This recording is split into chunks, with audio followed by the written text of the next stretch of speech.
Hello दोस्तों, इस video में कुछ महत्वपूर्ण प्रश्नों के बारे में हम लोग देखेंगे जो बहुत ही महत्वपूर्ण होंगे परीक्षाओं की दृष्टि से। ऐसे प्रश्न इस वीडियो में शामिल किया हूँ जो परीक्षाओं में बार बार रिपीट कर रहे हैं। तो चलिए दोस्तों, वीडियो को स्टार्ट करते हैं। और जो प्रश्नों का उत्तर आपको पता है उसे आप कमेंट बॉक्स में ज़रूर बताएंगे। चलिए, प्रश्न नंबर पहला है हमारा कि आधुनिक आवर्त सारणी में कितने वर्ग होते हैं। एक बहुत ही सिंपल सा सवाल है, लेकिन हर बार परीक्षाओं में पूछा जाता है। पूछ रहा है कि आधुनिक आवर्त सारणी में कितने वर्ग होते हैं। क्या 7 होते हैं, 8 होते हैं, 10 होते हैं या 18 होते हैं। तो आपको बताना है जो आधुनिक आवर्त सारणी है उसमें कितने वर्ग हैं। तो इसका सही जवाब जो हो जाएगा हमारा ऑप्शन नंबर क्या, डी। हमारा ऑप्शन नंबर डी 18 जो है आधुनिक आवर्त सारणी में वर्ग होते हैं। चलिए, प्रश्न नंबर हम लोग दूसरा देखते हैं। प्रश्न नंबर दूसरा है आधुनिक आवर्त सारणी में कितने आवर्त होते हैं।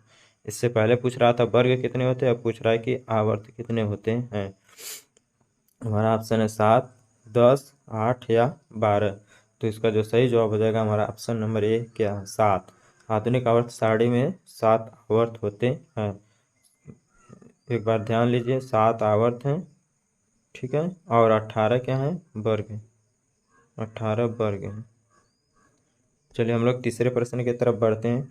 टूथपेस्ट की प्रकृति कैसी होती है। आपको बताना है कि अम्लीय होती है, क्षारीय होती है या उदासीन होती है या इनमें से कोई नहीं। तो जो टूथपेस्ट की जो प्रकृति होती है वो क्षारीय होती है। हमारा ऑप्शन नंबर क्या हो जाएगा, बी वाला सही हो जाएगा। चलिए प्रश्न नंबर 4 देखते हैं। लाल बहादुर शास्त्री संस्कृत विश्वविद्यालय कहाँ है। क्या नई दिल्ली में है, पटना में, कोलकाता में है या लखनऊ में है। तो जो लाल बहादुर शास्त्री संस्कृत विश्वविद्यालय है वो हमारा ऑप्शन नंबर ए, दिल्ली, नई दिल्ली सही हो जाएगा इसका सही जवाब। यानी कि नई दिल्ली में लाल बहादुर शास्त्री संस्कृत विश्वविद्यालय है। चलिए प्रश्न नंबर 5 है। योजना आयोग की स्थापना कब हुई थी। हमारा ऑप्शन है 15 मार्च 1950 को, 15 मार्च 1951 को, 15 मार्च 1955 में या 15 मार्च 1952 में। तो इसका जो सही जवाब हो जाएगा हमारा ऑप्शन नंबर है 15 मार्च 1950 को योजना आयोग की स्थापना हुई थी। आपको ये बताना है कि योजना आयोग का स्थान किस आयोग ने ली है, या इसका नाम, इसके स्थान पर किसको लागू किया गया है। चलिए प्रश्न नंबर 6 है। आवर्त सारणी में ऊपर से नीचे आने पर धातु की क्षारीयता बढ़ती है, घटती है, अपरिवर्तित रहती है या इनमें से कोई नहीं। तो आवर्त सारणी में ऊपर से नीचे आने पर जो धातु की क्षारीयता है वो घटती है, ठीक है, ध्यान दीजिएगा। चलिए दोस्तों हम लोग अगला प्रश्न देखते हैं। बोंडला वन्य जीव अभ्यारण्य कहाँ पर स्थित है। क्या हमारा गोवा में है, राजस्थान में है, गुजरात में है या हिमाचल प्रदेश में है। आपको बताना है कि कहाँ पर स्थित है बोंडला वन्य जीव अभ्यारण्य। तो इसका जो सही जवाब हो जाएगा हमारा ऑप्शन नंबर ए क्या, गोवा। गोवा में है बोंडला जीव वन्य जीव अभ्यारण्य। चलिए, उत्तल लेंस में वस्तु को कहाँ रखेंगे तो प्रतिबिंब उल्टा, छोटा और वास्तविक बनेगा। क्या केंद्र पर, अनंत पर या फोकस पर या इनमें से कोई नहीं। तो इसका जो सही जवाब हो जाएगा हमारा ऑप्शन नंबर बी क्या, अनंत पर। अनंत पर रखने पर उत्तल लेंस में वस्तु का जो प्रतिबिंब है उल्टा होगा, छोटा होगा और वास्तविक बनेगा। चलिए प्रश्न नंबर 9 देख लेते हैं हम लोग।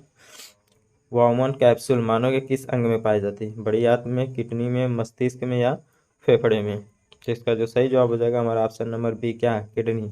वामन कैप्सूल जो है किडनी में पाई जाती है। प्रश्न नंबर 10 है दोस्तों। मरु महोत्सव कहाँ मनाया जाता है। क्या हरियाणा में, राजस्थान में, गुजरात में या उत्तराखंड में।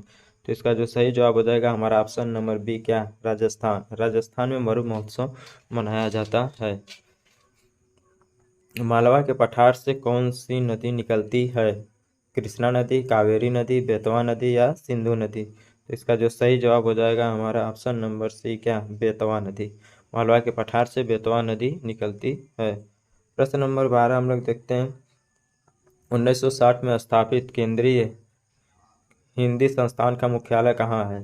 क्या नई दिल्ली में है, कानपुर में है, आगरा में है या प्रयागराज में है। तो आपको बताना 1960 में स्थापित केंद्रीय हिंदी संस्थान का मुख्यालय कहाँ है। तो इसका जो सही जवाब हो जाएगा हमारा ऑप्शन नंबर ए क्या, नई दिल्ली। प्रश्न नंबर 13, ग्राम पंचायत का कार्यकाल कितने वर्षों का होता है। क्या 6 वर्ष का होता है, 4 वर्ष का होता है, 3 वर्ष का होता है या 5 वर्ष का होता है। तो जो ग्राम पंचायत का जो कार्यकाल होता है वो 5 वर्षों का होता है। कितने वर्षों का होता है, तो 5 वर्षों का होता है। चलिए हम लोग अगले प्रश्न की तरफ बढ़ते हैं। नगम नगम उत्सव, ये प्रश्न थोड़ा गड़बड़ है। चलिए हम लोग आगे बढ़ते हैं, 15वां देखते हैं। मीथेन के दहन करने पर कितने अणु के जल निकलेंगे? 4, 6, 3, 2। तो इसका जो सही जवाब हो जाएगा ऑप्शन नंबर डी, 2। ठीक है। भारत गेट का सदस्य कब बना? 47 में, 1950 में, 1948 में या 1955 में? आपको बताना है जो भारत है गेट में सदस्यता कब ली थी। तो इसका सही जवाब हो जाएगा हमारा ऑप्शन नंबर क्या, सी, 1948। भारत का कार्यपालिका का प्रधान कौन होता है? क्या भारत के राष्ट्रपति होते हैं, प्रधानमंत्री, मुख्य न्यायाधीश या लोकसभा अध्यक्ष? तो जो कार्यपालिका के जो प्रधान होते हैं वो राष्ट्रपति होते हैं। कौन होते हैं? राष्ट्रपति। मिल्क ऑफ मैग्नीशिया का पीएच मान कितना होता है? क्या 9 होता है, 7.5, 8.0 या 10.5? तो इसका सही जवाब हो जाएगा हमारा ऑप्शन नंबर डी, क्या, 10.5। प्रधानमंत्री रोजगार योजना की शुरुआत कब हुई थी? 1993 में, 1991, 1992 या 1994? तो आपको बताना प्रधानमंत्री रोजगार योजना की शुरुआत कब हुई थी। तो 1993 में हुई थी। प्रश्न 20वां 86वां संविधान संशोधन में कौन सा मौलिक कर्तव्य जोड़ा गया? क्या 10वां, 9वां, 11वां या 12वां?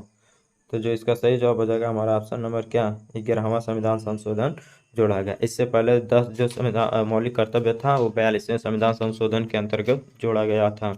ये कब जोड़ा गया था? तो 2002 में। कब? 2002 में। 14 निजी बैंकों का राष्ट्रीयकरण किस वर्ष किया गया? क्या 1969 में, 1967 में, 1961 में या 1975 में? तो आपको बताना है दोस्तों कि 14 जो निजी बैंकों का राष्ट्रीयकरण किया गया था वो कब किया गया था।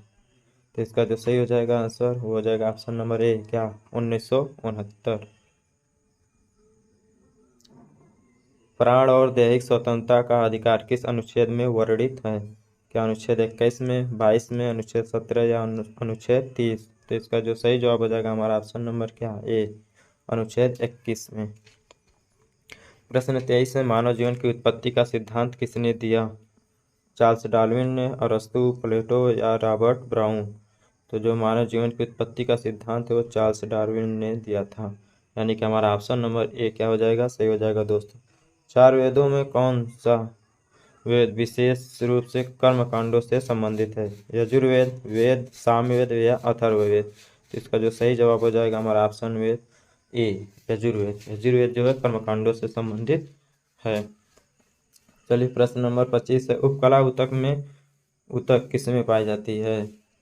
क्या किडनी में, फेफड़े में, हृदय में या त्वचा में? तो इसका जो सही जवाब हो जाएगा हमारा ऑप्शन नंबर डी, क्या, त्वचा। ठीक है। चलिए प्रश्न नंबर 26 है, विद्युत मोटर में कौन सा नियम काम करता है? क्या फ्लेमिंग के बाएं हाथ का नियम, फ्लेमिंग के दाएं हाथ का नियम, आर्किमिडीज का सिद्धांत या इनमें से कोई नहीं? आपको बताना है दोस्तों विद्युत मोटर का नियम किस में लागू होता है। तो हमारा ऑप्शन नंबर क्या हो जाएगा, ए सही हो जाएगा, फ्लेमिंग के बाएं हाथ का नियम। खाद्य श्रृंखला में हिरण किस अवस्था में आएगा? क्या प्राथमिक उपभोक्ता में, द्वितीयक उपभोक्ता में, तृतीयक उपभोक्ता में या इनमें से कोई नहीं? तो इसमें जो हिरण जो है प्राथमिक उपभोक्ता में आएगा। ठीक है, क्योंकि वो घास खाते हैं और घास क्या है, प्राथमिक उत्पादक हैं और उसके बाद खाने वाले को प्राथमिक उपभोक्ता कहते हैं। कार्बन डाइऑक्साइड में कार्बन और ऑक्सीजन के मध्य कितने इलेक्ट्रॉनों का साझा होता है? तो हमारा ऑप्शन जो हो जाएगा वो सी वाला सही हो जाएगा, 2। सबसे ज़्यादा ऋचा किस वेद में है? क्या ऋग्वेद में, यजुर्वेद में, सामवेद में या अथर्ववेद में है? तो इसका जो सही जवाब हो जाएगा हमारा ऑप्शन नंबर ए क्या हो जाएगा, ऋग्वेद। ऋग्वेद में सबसे अधिक ऋचा है। प्रार्थना समाज को किसने स्थापित किया था? ऑप्शन है स्वामी दयानंद सरस्वती, आत्माराम पांडुरंग, रामकृष्ण परमहंस या ईश्वरचंद्र विद्यासागर? तो इसका जो सही जवाब हो जाएगा आत्माराम पांडुरंग, आत्माराम पांडुरंग। ठीक है। प्रार्थना समाज की स्थापना कब हुई थी? तो इसका जो सही जवाब हो जाएगा हमारा 1867। ऑप्शन नंबर ए भी 1867 ही दिया है।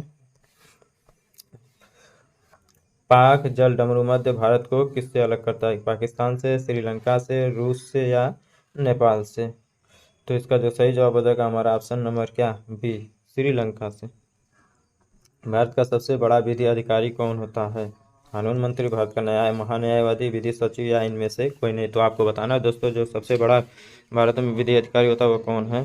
तो इसका जो सही जवाब हो जाएगा भारत का महान्यायवादी।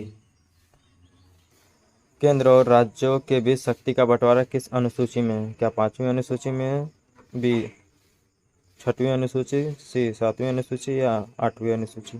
तो इसका जो सही जवाब हो जाएगा हमारा ऑप्शन नंबर क्या है, सी 7वीं अनुसूची में दिया है। प्रश्न नंबर 36 है, पदार्थ की प्रतिरोधकता किस पर निर्भर करती है? कि तार की लंबाई पर, तार का व्यास पर, तार का घनत्व पर या तार का पदार्थ पर? तो इसका जो सही जवाब हो जाएगा हमारा ऑप्शन नंबर डी, तार के पदार्थ पर निर्भर करता है। जो प्रतिरोधकता है वो लंबाई और क्षेत्रफल पर निर्भर नहीं करता है। रक्तचाप को किससे मापते हैं? ग्लूकोमीटर, एनीमोमीटर, स्पिग्मोमेनोमीटर या इनमें से कोई नहीं? तो इसका जो सही जवाब हो जाएगा हमारा ऑप्शन नंबर सी, क्या, स्पिग्मोमेनोमीटर। प्रश्न नंबर